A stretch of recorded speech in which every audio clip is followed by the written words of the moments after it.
among others, maybe one well-known name in the city, Andy Shallal. He is a business owner and an activist. He's the owner of the Busboys and Poets restaurants, and he joins us in studio now. Andy Shallal, good to see you. It's good to see you. Thank you.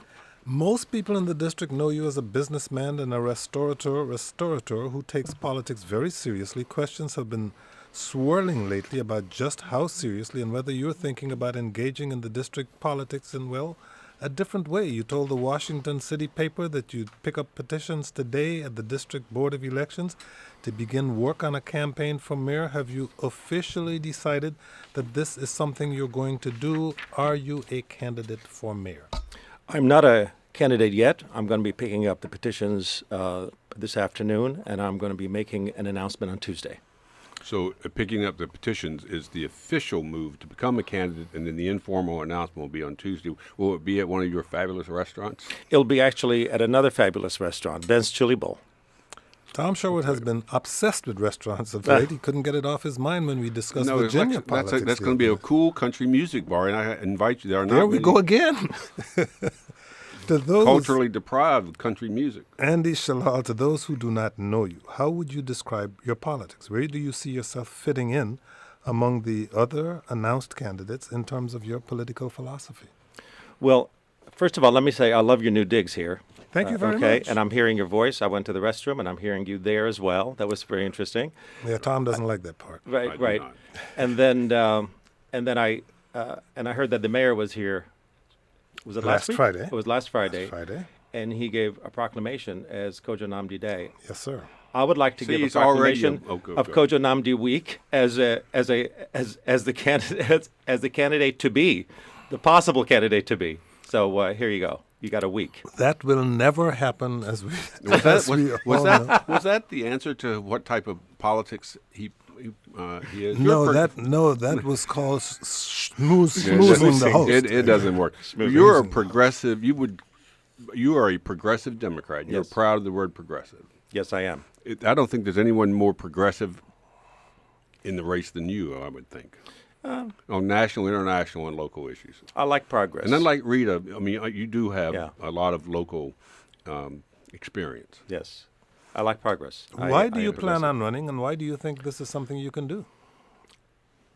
I'm interested in seeing how this whole race is shaping out. I was sitting back looking and see what is the city in need of. And in these days of budget surplus, we feel like we have a leadership deficit. I think we really need to see how we can turn this around. We're living in extraordinary times when we have more condos and apartments, more beer gardens, more bike lanes, more of so many things, and we're rated at the top of everything. And yet we also have 20% poverty. A third of our kids are under some kind of assistance. A third of adult black males have been to jail in this city. So there's a lot of issues that have not been addressed. And when I hear politicians speaking that we're on the right track, I'm thinking, where are we heading? That's a serious problem, and I want to be able to. If you have comments or questions for Andy Shallal, call us now at 800-433-8850. Send email to kojo@wamu.org or send us a tweet at Kojo Show. Mayor Gray's budget has $100 million for affordable housing this time around. They hope to spread out. There have been various efforts to certainly improve the schools, where something like 70% or so of the students get subsidized food services. What specifically do you think would be an example of what the city's not doing that it should be doing? Well, we talked about the scores that we just got, the 4th and 8th graders that they've improved. The one score that you're not going to see in that report is that over 50% of our kids drop out of school. Now, 50%. Which has been consistent for several decades. But it's not improving, and that's a crisis. To me, that's a crisis. If we don't address those very issues, if we don't get kids excited about school, if we don't get kids to stay in school, if we don't educate them for the next century, for the next decade, we're going to be failing all along. For me, you have to make school exciting for kids. You have to bring them in. And how do you do that? Well, I mean, one simple Henderson not instance. doing a good job? Well, let's not talk about individuals here, but like one simple example would be to lower the voting age to 17, for instance. You lower the voting age to 17, you turn the last year of high school into the civics year. where you align the curriculum with that age and you get them to really get engaged, to really focus on what it means to be a citizen of the District of Columbia, to have them care about the fact that we don't have voting rights in this city, to have them be engaged and ask the politicians the tough questions that the politicians just sort of skate through with the same usual questions, same usual answers, and get elected over and over again. We keep seeing that, and I feel like there is a better way to bring kids into the mix. And I think if you bring them into the mix, make them part of the decision making process, I think you can go a long way. In Tacoma Park, Maryland, they lowered it to 16. Why did you choose 17? But here's the thing. There's 7,000 17-year-olds in the city. That's a hell of a voting block. I mean, if 16 makes more sense, let's go to 16. I'm all for engaging young people and trying to get them so that they feel that they're part of the solution, not just being handed answers to questions that they know they have the answers to. What can you? I was at the Board of Elections today when Muriel Bowser signed her papers, and Tommy Wells and Rita Jo Lewis signed the papers, and Jack Evans had not gotten there before I left. But I asked them all about the issues of ethics. The current mayor is under a long investigation, criminal investigation, of whether his campaign, he violated the laws along with his campaign. 3 council members have had to resign, facing felonies. One of them's in prison now, one's going. Where does ethics fit in? What new ideas do you have about making sure this city is ethically run, no matter what it does? I think that's really one of the key issues. I think people see politics as being dirty, filthy. It's not something that a decent person would get into. That's not a good place to start. When I told people I'm interested in possibly running for mayor, the first thing they said, why do you want to be in this messy, filthy business? And that's not very reassuring. These are the people that make decisions that affect my life. I want them to have integrity. I want them to care about me. I don't want them to do the pay-to-play type of stuff and be able to raise money under the table and do all those things. That's not good for anybody. And you know what's, I think the most fascinating thing is, and politicians oftentimes ignore this, is the way people show their dissatisfaction is by not going to the polls. Good. There are 65% of the people that don't even vote at all. If that was in any other country, it'd be a crisis. We would say the elections are a sham. It'd be headlines, CNN News. But in this city, in this country, for whatever reason, it's okay to only have 11% of the people show up to vote in some elections. The reason I asked the ethics question, not only is it a principal issue in the campaign, but you were the chairman of Michael Brown's 2012 campaign, where in the audit of the campaign showed missing money, confusion about whether the treasurer took the money or whether it went to Michael or whatever. Since then, Michael was caught on the criminal tape taking money. He shared your liberal progressive politics, but he ended up being a crook. Yeah. So what are your thoughts about that? It's one of the saddest chapters. I really, he did have some great ideas there. He increased the safety net for people that are in need. He did a lot of great progressive things. Unfortunately, he succumbed to greed, something that many politicians seem to do in the city, and he ended up falling under. And I tell you, nobody was more disappointed than I am, that's for sure. My sister had worked for his father, Ron Brown. I had a lot of respect for the family, and I was very disappointed, I have to tell you. I haven't talked to him since, by the way. He never called me back. You've said in the past that you would only get into this race if Vincent Gray, who you had supported in the past, decided not to. Why are you done waiting on Vincent Gray? Well, I've called, I've tweeted, I've texted, I've tried many different ways to reach the mayor. His chief of staff called me, and I spoke with him, and I spoke to the mayor himself. I told him once I'm in, I'm going to stay in. Once I start getting money, I'm going to continue to be in the race. So I think I've given enough smoke signals there to let him know that if he wants to get in now, let's do it. And some people think he's not going to run, but it's clear we don't know actually whether he's going to run or not. But there's still this criminal investigation over his campaign in his close buddies, his people he's known very well, people who ran his campaign have pleaded guilty. This is not some suspicion. This is just guilt. So some people think it disqualifies the mayor from running again, despite the fact they say he's done many good things as mayor. I hear you, but I think he's stuck, like you said, between a rock and a hard place. If he runs, it would send a signal that maybe he's cleared at some level. If he doesn't run, it may send a signal that he may be guilty, and that's why he's getting out. So he's kind of stuck. I have to say, I don't want to be in his shoes. That's for sure. Now, In can I case you're ask- can I just ask joining you- us, we're talking with Andy Shallal. He is a business owner and activist here in Washington. He's in the Washington area, really. He's the owner of the Busboys and Ports restaurants. He'll be almost picking as up. big as McDonald's. He'll be picking up boy. petitions later We have today grass-fed burgers. in the They rear don't. from Mason, this city. I'm glad Tom mentioned almost as large as McDonald's because I wanted to go to businesses and other issues like that. But I don't know, Tom, where do you want to I go? just want one last question. There's a rumor that Rock Newman, the boxing promoter and longtime business guy in the African American community, Whose show is broadcast every Saturday from is Busboys going to and be your Ports. campaign chairman or be the head of your campaign or do something. What's he going to do? Yeah, I think once the campaign is off the ground, he will be the chairman of the campaign. Now he has a lot of ties with Marion Barry, which people, and that's a mix. Marion Barry has a mixed name in the city. Intensive feelings one way or the other. How's that going to affect your campaign? I mean, I've had Rock ties Newman with is his Marion own Barry. I person, think everyone though. in this city has had ties with Marion Barry at one point or another. It's really Including Sherwood? Well, I wrote a book about it. I know you did, and I just reread it. That's right. Dream And City. Rock Newman is an established business person that with his own world. I mean, so I'm not suggesting it's a Barry type, but he was very close to Barry, which I think some He people was also close will to- use against you. He was also close to Anthony Williams. He was Co-chairman close of to his many. campaign. Exactly. I think It's Brock close is to the Prime Minister his of Bermuda. Exactly. He's Right. a important personality in the city. Will he keep his radio show in your restaurant? That's up to him. One issue that shaped the last mayoral race was that a lot of people who've lived in this city feel that they're being left out of the city's economic success, that the new restaurants, the new apartments, the new great growth in places like the 14th Street corridor are doing as much to push people out as they're doing to revive those neighborhoods.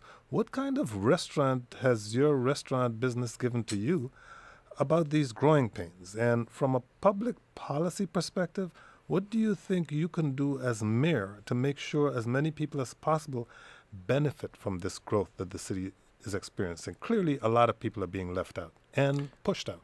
I wholeheartedly agree with you. I think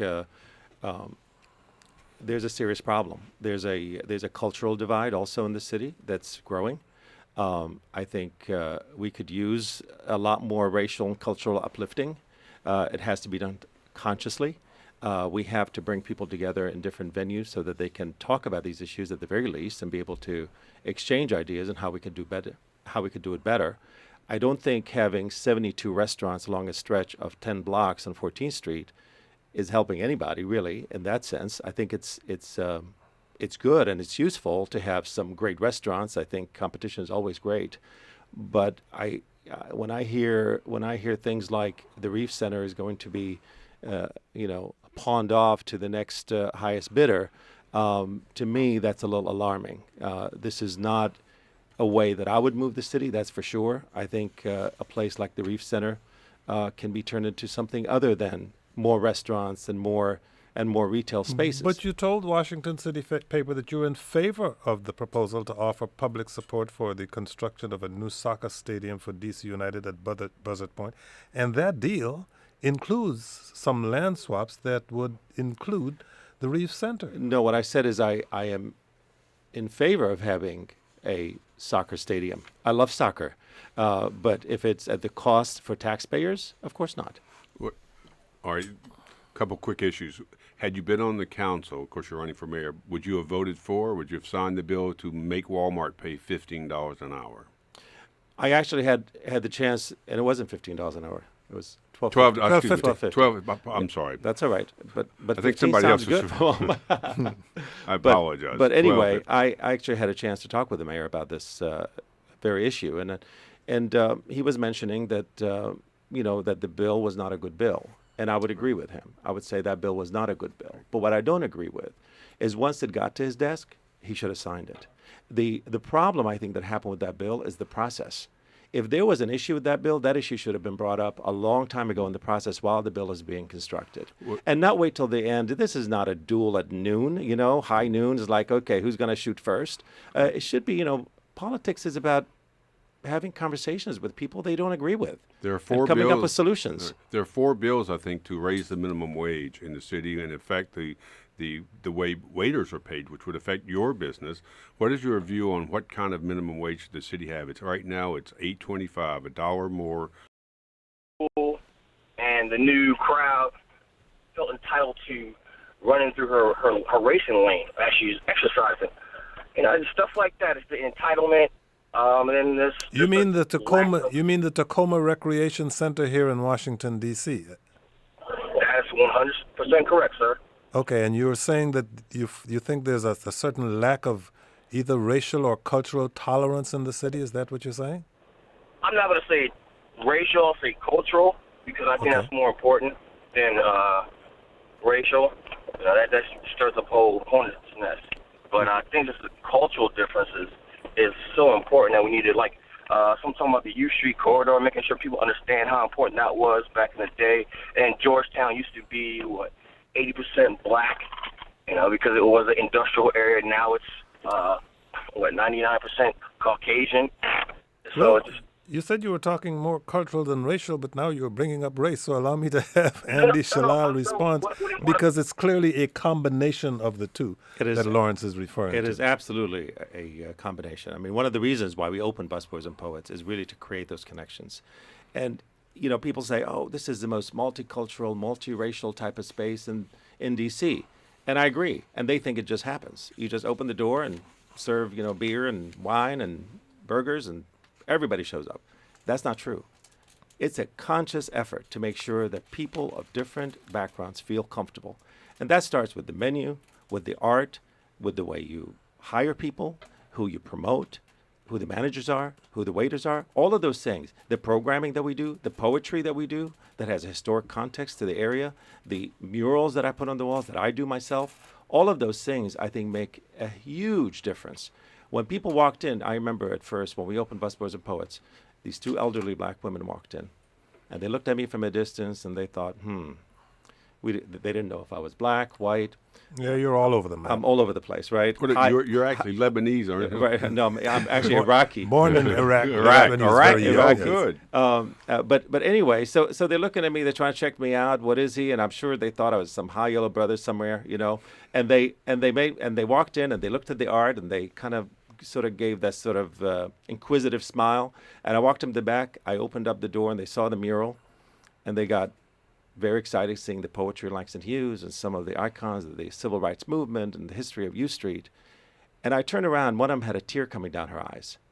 I knew that I had created this place that really brought people together, that created that racial and cultural connection. You that is so told important. City Paper that you want to devote 1% of each city agency's budget to art. Absolutely. Why? Art is the connective tissue. Art and culture is what connects us as human beings. We need to figure this out. We need to start out with art and culture at every meeting, at every gathering. We need to have poetry. We need to have humor. We need to have levity. This is how human beings interact. They don't interact by just numbers and figures. They don't mean anything.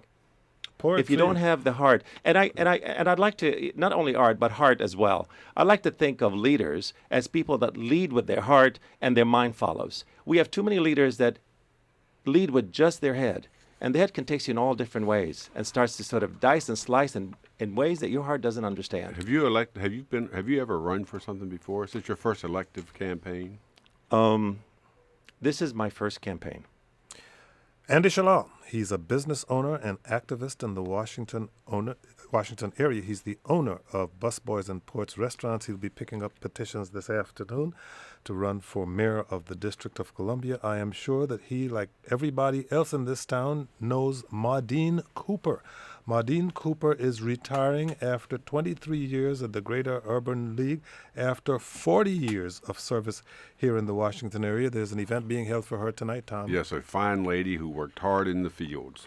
And she's being honored tonight at the Marriott Wardman at 6 p.m.